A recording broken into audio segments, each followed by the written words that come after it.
always felt a strange unease in her childhood home, but she couldn't quite pinpoint why. It wasn't a fear that kept her awake at night. It was more of an instinctive discomfort, a nagging feeling that something was off. Her parents had always chalked it up to imagination, especially when she was younger. But as she grew older, the feeling remained, lurking in the back of her mind. The old house was large, with creaky floors and winding hallways that seemed to go on forever. The attic, especially, had always been a place she avoided. The entrance was hidden behind a small door in the hallway, and it was always so cold when she went near it, even in the height of summer. When Emma's parents decided to take a weekend trip out of town, she was left alone in the house. Initially, she was excited for the solitude, a chance to catch up on some reading and relax. But as night fell, the old house began to feel even larger, more oppressive. The wind howled outside, rattling the windows, and the lights flickered as if struggling against the storm. The unease she'd always felt began to grow. Around midnight, she was sitting in the living room with a book when she heard it. The soft creaking of footsteps above her. It was faint, almost imperceptible, but enough to make her freeze. Her eyes darted to the ceiling. She didn't move, just listened. The footsteps continued, slow and deliberate, as if someone was pacing up there. Emma tried to dismiss it, telling herself it was just the house settling, the wind playing tricks on her. But the footsteps didn't stop. They grew louder, echoing through the silence. Her pulse quickened as she realized the sound wasn't coming from the roof, it was coming from the attic. Gripping her phone for comfort, Emma stood up and slowly made her way to the hallway. The attic door was just a few steps away, a small wooden hatch near the end of the corridor. She hesitated, staring at it. The door had been locked for as long as she could remember. Her parents had always said the attic was full of old junk, but Emma had never dared to look. She wondered if perhaps the storm had caused something to shift in the attic, but the thought did little to calm her nerves. Taking a deep breath, she approached the door and placed her hand on the latch. The sound of footsteps from above grew louder, closer, more distinct. Emma's heart raced as she hesitated for one more second before pulling open the door. The stairs leading up into the attic were steep, their wooden treads creaking beneath her feet. She slowly climbed up, the flashlight on her phone casting a small beam of light that barely cut through the thick darkness.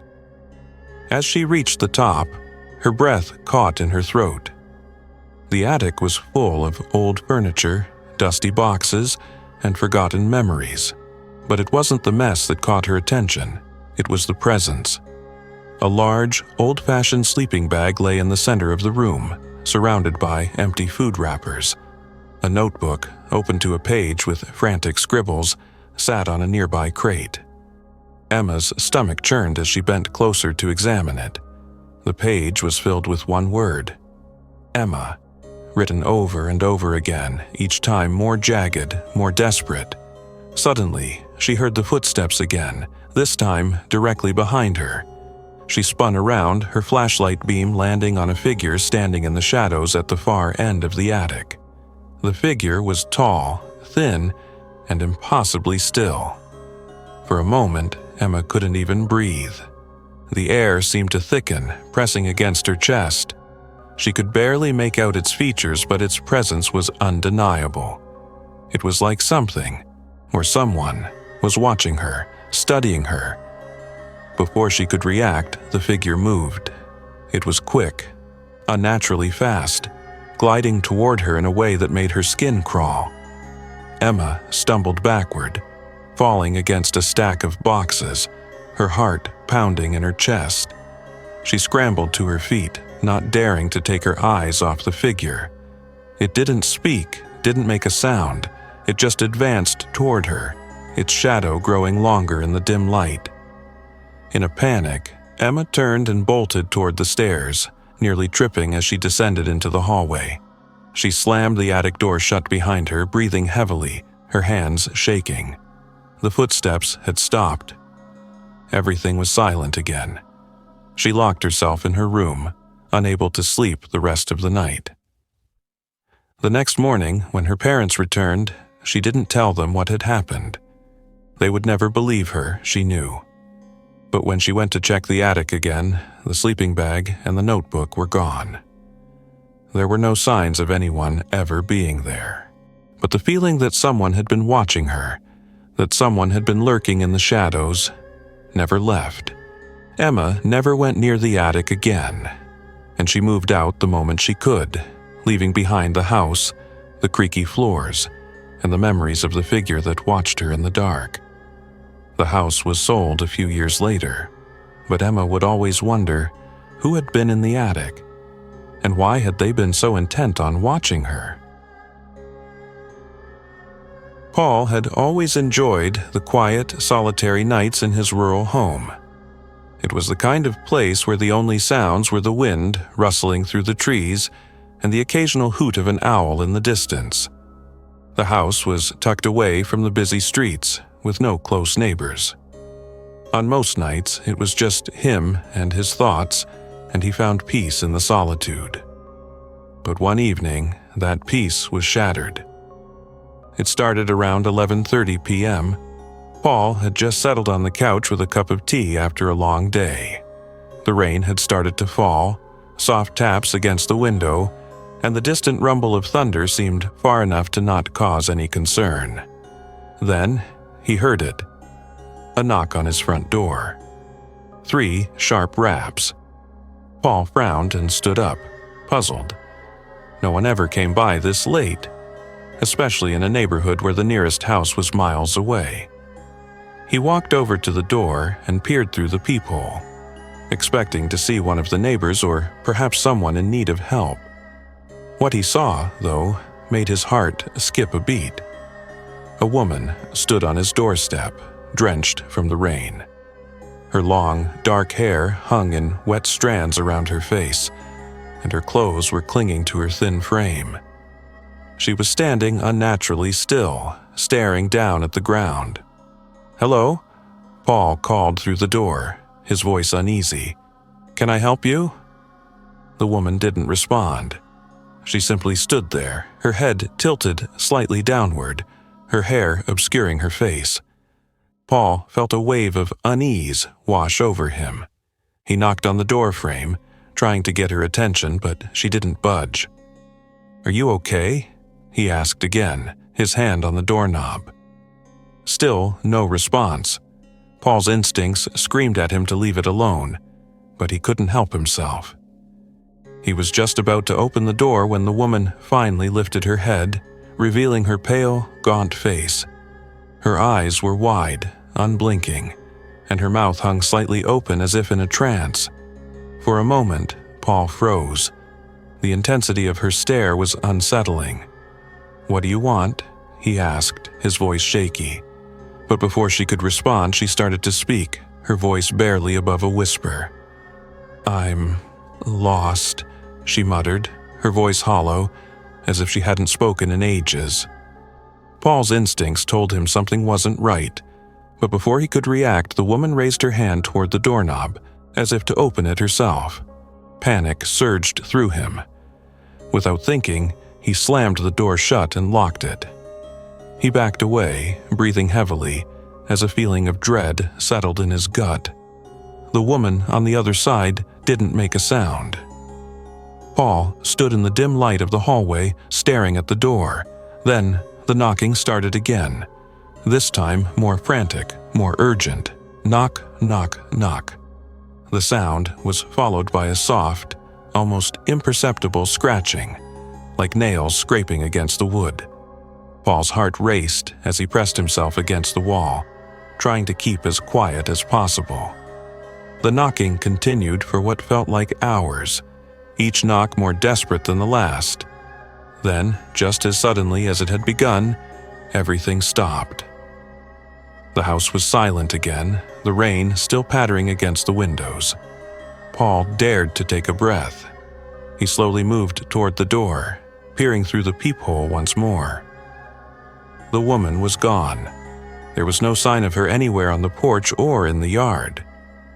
Reluctantly, Paul opened the door and stepped outside, his eyes scanning the dark landscape. There was nothing. No trace of the woman. He looked down at the doorframe, only to find the surface was scratched, the wood splintered and jagged, as if something had tried to claw its way inside. Paul's heart pounded as he called the local police, but when they arrived, they found no evidence of anyone being there. The woman had vanished without a trace. The officers could offer no explanation, and Paul was left alone with the eerie feeling that something had been lurking just beyond the door. Over the following weeks, the memory of that woman haunted him. He would sometimes hear faint knocks on the door late at night, always around the same time. His peaceful, rural haven had become a prison, and no matter how many times he checked the door, the scratching marks and the feeling of being watched never disappeared. He stopped answering the door at night, even when the knocking came. No one ever came to visit after that night, and Paul never saw the woman again. But to this day, he never feels completely safe in his home.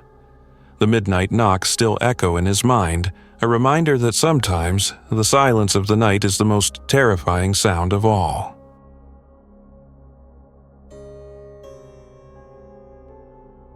Lisa had always been a city girl, used to the constant hum of traffic and the buzz of neighbors. So, when she got the opportunity to rent a small, quiet apartment in a peaceful neighborhood, she jumped at the chance. It was the perfect place to relax and focus on her work. The apartment was old, but had a charm to it. The wooden floors creaked with every step, and the old painted windows made everything feel cozy. After a long day of unpacking, Lisa finally settled into bed, the rain tapping rhythmically on the windowsill. Around 2 a.m., she was deep in sleep when a strange sound woke her. A faint whisper. At first, she thought it was just the wind, but the sound was clearer now, almost like someone calling her name. "Lisa." The voice was soft but unmistakable. Her heart skipped a beat as she lay still, her eyes wide open in the darkness. The room felt too quiet, too still. She wasn't sure if she had imagined it or if someone was actually in the apartment. She lay there for a moment, trying to convince herself it was nothing. But then the whisper came again, this time louder, closer. "Lisa." It was as if someone was standing right next to her bed, calling her name. Cold sweat broke out on her forehead, and her body stiffened with fear. Slowly, she turned her head to look around the room, but everything was as it should be. The dim light from the street outside cast shadows across the walls, but there was no one there. The whisper came once more, this time from the closet. Lisa's breath caught in her throat as she slowly turned her gaze toward the darkened corner of the room. The closet door was slightly ajar. Was it open like that before? She couldn't remember. The voice called her name again, and this time she knew it was coming from the closet. Her heart pounded in her chest as she threw the covers off and stood up. Lisa grabbed her phone and turned on the flashlight. The beam flickered in the dark, casting long shadows as she slowly approached the closet. Her hands shook, and her pulse raced as she reached out and grabbed the doorknob. With one quick motion, she flung the door open, revealing nothing but her coats and old shoes hanging inside. But there, on the floor, something caught her eye. Small scratches, barely visible, but there nonetheless. They were etched into the inside of the door frame, as if something had been trying to claw its way out. Lisa's blood ran cold. Suddenly, the whispers stopped, and the room fell deathly silent. She stood frozen in place, her eyes fixed on the closet. A chill ran down her spine as she slowly backed away. Her legs were shaky, and she felt a wave of dizziness wash over her. Without thinking, she turned and bolted out of the room, rushing to lock herself in the bathroom. Lisa spent the rest of the night with her back pressed against the door, her phone clutched tightly in her hand, listening for any sound that might indicate someone was in the apartment with her. The morning light finally arrived, and Lisa cautiously stepped out of the bathroom, her body still trembling. She checked the closet again. There was nothing inside, no sign of anyone, but the scratches on the door were still there.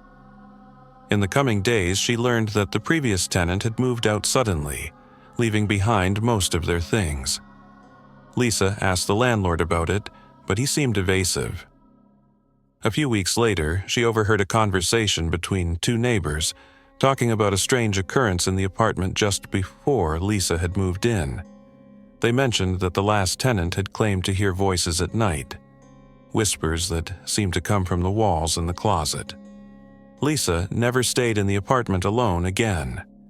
She moved out within the month, but the fear of that voice, soft, chilling, and insistent, haunted her every night after. It was as if the apartment had a memory, a presence that would never let her forget the night the whispers called her name.